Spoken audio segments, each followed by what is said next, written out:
of x, which is x minus 3, and g of x, which is x squared plus 1, and h of x, which is 10x. Okay, so we need to work out fg of x.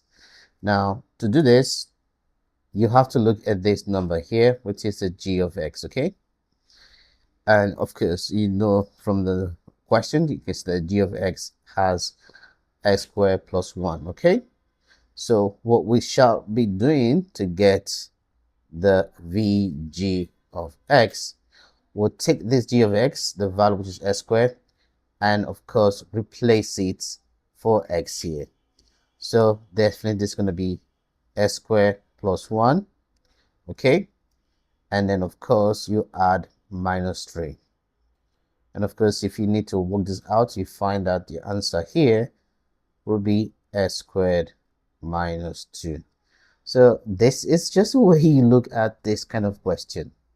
And of course, if you need to do the second one, which definitely will be hg of x, again, you look at this number here.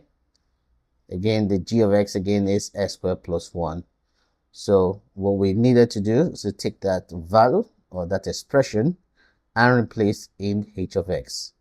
So if you need to look at h g of x, that will be, you take this, okay, the g of x, and replace it in the h of x. So that will become 10 with a bracket of x squared plus 1.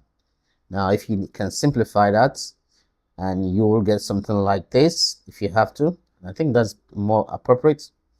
10 times x squared, which is 10x squared, and 10 times 1, which is 10. Again, this is just very brilliant. Okay,